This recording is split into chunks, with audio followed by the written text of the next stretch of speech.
The night sky above Elijah Kane's remote cabin exploded with light as something tore through the atmosphere. He watched from his porch, whiskey forgotten in his hand, as the object crashed into the forest 3 miles east of his property. "Just what I need," he muttered, running a hand through his unkempt beard. 5 years of isolation in the Montana wilderness hadn't prepared him for falling space debris. As a former combat medic with 3 tours in global conflict zones, Elijah had retreated here to escape humanity, not to investigate cosmic mysteries, yet something pulled him toward the crash site. Curiosity, perhaps? Or the ingrained duty that had once defined his life? The crater smoldered when he arrived. Trees splintered around a metallic pod, unlike anything human-made. Elijah approached cautiously, thermal scanner indicating a heat signature inside. The pod's surface bore intricate symbols that seemed to pulse with faint light. When the pod split open, Elijah expected many things, but not the slender, feminine figure that tumbled out. She looked almost human, except for her lavender skin that seemed to shimmer in the moonlight. Silver markings traced her temples and disappeared beneath a torn ceremonial gown. Blood darker than human red stained the fabric at her side. Injured, Elijah's training kicked in despite his shock, and not from the crash. Her eyes fluttered open, startling violet irises focused on him with surprising clarity. She spoke, her language musical but incomprehensible. "I don't understand," Elijah said, reaching for his med kit. The woman flinched away, then doubled over in pain. Her hand pressed against her side where the blood stained her garment. "I'm trying to help," he said, moving slower this time. "Dr. Healer." She studied him, fear and calculation mingling in her gaze. Finally, she nodded once. Examining the wound, Elijah found a clean puncture deliberate, not accidental. "Someone did this to you?" he murmured. The woman touched her neck, where a metallic collar gleamed. She struggled with it, desperation in her movements. "Hold still." Elijah examined the device. Finding a simple latch that released with a click, the woman gasped as it fell away. "Maya," she said suddenly, tapping her chest. "Maya, your name?" Elijah pointed to her, then himself. "I'm Elijah." "Elijah," she repeated, a syllable strange in her accent. A distant whine filled the aircraft approaching. Government response would be quick for unidentified objects entering Earth's atmosphere. "We need to go," Elijah said, helping Maya to her feet. "Someone's coming, and I doubt they're friendly." Maya tensed at the sound, genuine terror crossing her features. She spoke rapidly, pointing skyward. "Not friends, I'm guessing?" Elijah asked. She shook her head vehemently. Decision made, Elijah gathered the collar and helped support Maya's weight. "Then we disappear." As they retreated into the forest's darkness, Maya looked back at her pod. Tears gleamed in her violet eyes, not from pain, Elijah suspected, but from the understanding that she was stranded on a strange world. Above them, the stars continued their cold, distant watch. Unconcerned with the princess who had been cast from their realm into the hands of a reluctant human protector, the cabin's isolation, once Elijah's sanctuary, became their fortress. Maya stood at the window, violet fingers tracing patterns on the glass as rain pelted the forest outside. "They call it rain," Elijah explained. Setting down a bowl of soup, after a week of careful communication, they developed a rudimentary understanding through gestures, drawings, and the handful of English words Maya absorbed with remarkable speed. "Rain," she repeated, her accent softening the R into something musical. "On Luminara, water falls, ... different. Glowing rain." That I'd like to see. Elijah checked her wound, nearly healed thanks to her accelerated biology. The puncture had been deliberate, an assassin's blade that had missed its mark.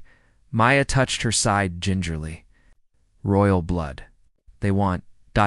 finished. Finished." "You mean dead?" Elijah frowned. "Who, why?" Maya's expression darkened. She pointed upward, then made a circular motion with her finger. "Council. My father's ... She struggled for the word. "Brother, your uncle wants you dead." Classic Elijah. had seen enough power struggles and war zones to understand political assassination. "And your royalty?" She nodded, reaching into her tattered garment to produce a small crystal pendant. Inside, light swirled like captured stars. "Princess." Last a mother's line. That night, as thunder shook the cabin, Maya woke screaming. Elijah rushed to her side, finding her trembling, eyes wide with terror. "Just a dream," he soothed. Awkwardly patting her shoulder, Maya gripped his arm, her touch unexpectedly warm. "Not dream, memory." She pressed her forehead against his, and suddenly Elijah saw flashes a majestic city of crystal spires, ceremonies in vast halls, then betrayal, a blade, a desperate escape. He pulled back, gasping. "How did you mind touch?" "Forbidden, except ... double quotes." She blushed deeper purple. "Family, or ... mate." Elijah cleared his throat. "Well, I'm neither." A small smile touched her lips. "You saved." On Luminara, life debt is sacred. The next morning, while foraging for herbs to supplement their dwindling supplies, they spotted the drone. Military grade, sweeping the forest with infrared sensors. Down. Elijah pulled Maya into a ravine as the device passed overhead. "They find?" Maya whispered. "Not yet. But they will." Elijah frowned. "We need a better plan than hiding." That evening, Maya studied Elijah's bookshelf, fingers trailing over worn spines. "Teach words?" she asked. "You want to learn English?" She nodded earnestly. "Must understand. Must blend." For hours they sat together at his small table, Maya repeating words after him, learning Earth's concepts, occasionally touching his hand to absorb complex meanings through brief mind touches that left Elijah both unsettled and fascinated. When exhaustion finally claimed her, Maya fell asleep at the table. Elijah carefully carried her to the bed, struck by how light she felt despite her human-like stature. As he settled her down, her eyes fluttered open. "Elijah," she murmured sleepily. "Why alone? Why no family?" The question pierced his carefully constructed defenses. "I had people once," he said quietly. "I couldn't save them." Maya's hand found his in the darkness. "Perhaps we save each other." Her simple words lingered in the silence between them, a tentative bridge between two stranded souls from different worlds. The television in Millbrooks? Only diner crackled with static before the news. Bulletin appeared. Government officials continue to investigate unidentified aerial phenomena in western Montana. Citizens are advised to report any unusual sightings. Elijah sipped his coffee, hat pulled low over his eyes. Beside him, Maya sat unnaturally still, her purple skin concealed by clothing. And a special pigment they'd created from forest, clay and chemicals from his medical supplies. "You're staring," he murmured. Maya quickly lowered her gaze to her untouched pancakes. 3 months of intensive language lessons had given her remarkable English fluency. Though her accent remained distinctly melodic, humans have so many varieties, she whispered. On Luminara, differences are smaller. Humanity's greatest strength and weakness, Elijah replied. We're diverse but divided. The waitress approached, coffee pot in hand. Refill, stranger? Please, Elijah said, covering his nervousness with a smile, as the woman poured. She studied Maya. You're not from around here, honey. That accent's exotic. Maya smiled shyly. Exchange student from ... Finland. Well, welcome to our little corner of nowhere. The waitress moved on, leaving Elijah exhaling slowly. Good improvisation, he said. Maya's expression grew serious. I dreamed of home again. Not memories this time. Something happening now. Her fingers trembled slightly. The ascension ceremony approaches. Without me, my uncle will claim the throne permanently. And that's bad news. He brings war, she whispered. Expansion. Your planet would eventually be noticed. Elijah paid their bill, and they slipped out, unaware of the man in the corner booth who watched them leave with calculated interest. Back at the cabin, Elijah found Maya standing before his locked metal trunk, the one place he'd forbidden her to explore. "What are you doing?" His voice came harsher than intended. Maya turned unrepentant. "You hide parts of yourself, yet ask my complete trust." They stared at each other. An impasse of secrets between them. Finally, Elijah knelt and unlocked the trunk. Inside lay his past military medals, photographs of his unit, medical journals, and beneath them all, a blood-stained field surgeon's kit. "I wasn't just any medic," he said quietly. "Special operations. We were sent to places officially we never went. To do things officially never happened." He lifted a photograph, 5 smiling faces in desert camouflage. "My team. My family. An operation went wrong. Civilian casualties. I couldn't save them." His fingers tightened on the frame. "So I saved no one after that." Maya knelt beside him, her hand covering his. "Show me," she whispered. "You don't want to see that? I do." Her violet eyes held his. "My people believe wounds of the spirit must be seen to heal." Hesitantly, Elijah allowed the mind touch. Maya gasped as his memories flooded between them. The explosion. Children screaming, blood on his hands, despite everything he tried. When she pulled away, tears streaked her cheeks. "You carry too much, Elijah Kane. So do you, Princess Maya of Luminara." She smiled sadly. "Perhaps that is why the stars crossed our paths." That night, as they sat before the fire, Maya explained her own hidden truth. "I wasn't abandoned," she said quietly. "I chose exile to prevent civil war. My uncle's blade was meant to frame my mother's supporters. You sacrificed everything for peace," Elijah said. "Yes." Maya's eyes reflected the flames. "But peace without justice cannot last," as their fingers intertwined in the firelight. Neither noticed the blinking red light outside the cabin window, the silent witness to their growing connection and their revealed secrets. The attack came at dawn. Elijah woke to the unmistakable sound of a perimeter sensor, one of many he'd installed around the property. Maya was already up, her expression grim. "They've found us," she said, no trace of sleep in her voice. Elijah moved with practiced efficiency, gathering the emergency packs he'd prepared. "Government, or ... double quotes, my kind," Maya confirmed. Her skin pulsing with a faint luminescence, an autonomic response to danger her species had evolved. 3 hunters. Elite assassins. Through the window, shadows moved between trees with inhuman grace. The dawn light caught on armor that shifted colors to match the surroundings. "How did they track us?" Elijah checked his old service pistol, ineffective against advanced alien technology, but comforting nonetheless. Maya touched the crystal pendant at her neck. It's more than royal insignia. It's a beacon." She clutched it tightly. "I couldn't bring myself to destroy it. My mother's last gift, no time for regrets." Elijah led her to the hidden cellar door beneath the kitchen rug. "Tunnel leads to the ridge. I built it when I first came here. Paranoia has its advantages." As they slipped into the passage, the cabin's front door shattered. Maya flinched at the sound, but kept moving, her steps silent despite their haste. The tunnel emerged half a mile away, concealed by dense underbrush.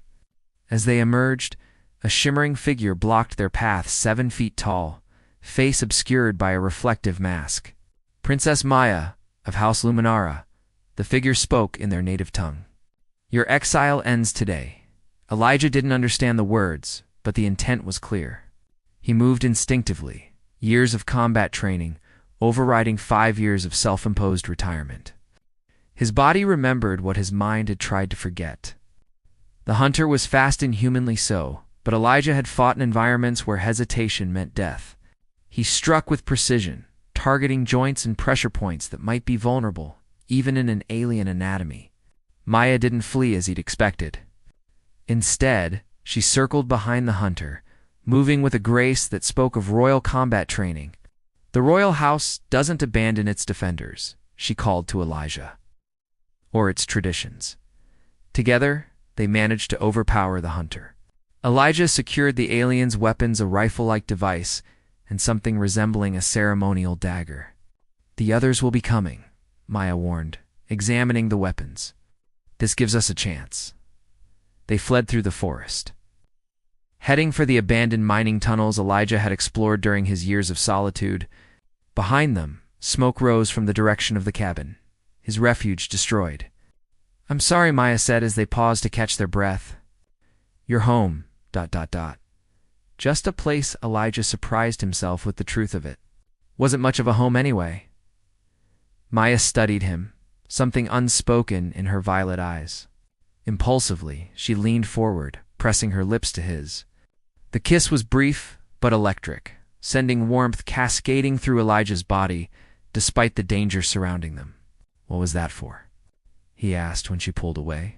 "Among my people, warriors share breath before battle." A deeper purple blush colored her cheeks. At least that's what I told myself. Before Elijah could respond, energy fire scorched the tree beside them. The other hunters had found their trail. They dove into the mine entrance as more shots followed. Inside, darkness enveloped them, but Maya's naturally luminescent skin provided just enough light to navigate. "They can track body heat," she whispered. "But these tunnels contain minerals that interfere with their technology." Elijah gripped the alien weapon, its controls strangely intuitive. "Then we don't run. We hunt them back." Maya's eyes widened, then a slow smile spread across her face. "Now you sound like a Luminarian royal consort. Don't get ahead of yourself," Princess Elijah replied, but couldn't help returning her smile. Together they disappeared into the darkness, predator and prey roles suddenly dangerously reversed. Sunset painted Montana's sky in brilliant oranges and purples as Elijah and Maya emerged from the mining tunnels, exhausted but alive. Behind them lay two more defeated hunters, their technology now in Elijah's pack. "Your combat skills are impressive for a healer," Maya noted, cleaning a cut on her arm. "Your royal education clearly included more than diplomacy," Elijah countered, admiring her resourcefulness. They made camp in a hidden ravine, using the hunter's communication device to monitor for additional threats. According to Maya's translation, reinforcements were days away, a small window of opportunity. "We could run," Elijah suggested. "Change identities. Hide somewhere urban. They'd have harder time tracking us in a city." Maya sat cross-legged. The alien rifle disassembled before her as she studied its components. "Running buys time, not freedom." She looked up at him. "There's another option." She held up a small crystal extracted from one of the hunter's masks. "This contains their ship's coordinates. It's nearby, cloaked, but accessible." "You want to steal their ship?" Elijah asked incredulously. "I want to go home." Her voice was soft, but determined. Not as an exile or fugitive, but as rightful heir to the Luminarian throne. The words hung between them like a physical barrier. Elijah felt something cold settle in his chest. "You'd return to the people who tried to kill you? To save them from my uncle's warmongering?" Maya moved closer, taking his hands in hers. "And I'm asking you to come with me." Elijah stared at their intertwined fingers, her purple skin against his tan. "I'm not cut out for royal politics. I ran from my own world's problems." "You ran to heal," she corrected gently. "You've shown me that healing sometimes requires confronting the wound source." Her eyes searched his. "My world needs healers, Elijah. Especially now." Morning found them approaching a clearing where nothing appeared to exist. Maya input a sequence into the hunter's device, and suddenly air shimmered, revealing the sleek contours of an interstellar craft no larger than a small airplane. "Last chance to back out," she said, uncertainty finally creeping into her voice. Elijah looked back toward the direction of his destroyed cabin. Then to the woman beside him, the princess who had crashed into his life and awakened parts of himself he thought long dead. "I followed you into those mining tunnels against alien assassins," he said. "I think I can handle visiting another planet." Maya's smile was radiant. "The court will be scandalized by a human consort. Is that what I am now?" Elijah raised an eyebrow. "You could be," she said softly. "If you wanted." The ship's interior hummed with technology beyond Earth's capabilities. As Maya activated the navigation systems, the craft rose silently into the dawn sky. What will happen when we arrive? Elijah asked, watching Earth grow smaller through the viewport. Challenge and chaos, Maya admitted. My uncle won't surrender power easily. She turned to him. But my people will rally to a true heir who returns with proof of his treachery. And afterward, if we succeed? Maya's hand found his. Peace. Rebuilding. Her eyes held a question. Partnership. Elijah thought of his years of isolation, of running from connection and responsibility. Then he thought of the weeks with Mayo purpose returning, the shell around his heart cracking. I'm not royal material, he warned. You're loyal, brave, and compassionate, she countered. The rest is just protocol. As Earth vanished behind them and stars streaked past, Elijah pulled Maya close, their foreheads touching in the luminarian gesture of deepest trust. From exile to homecoming, he murmured. From abandonment to belonging, she replied. The ship accelerated toward distant stars. Carrying a princess returning to reclaim her birthright, and the human protector who had found in saving her a way to finally save himself.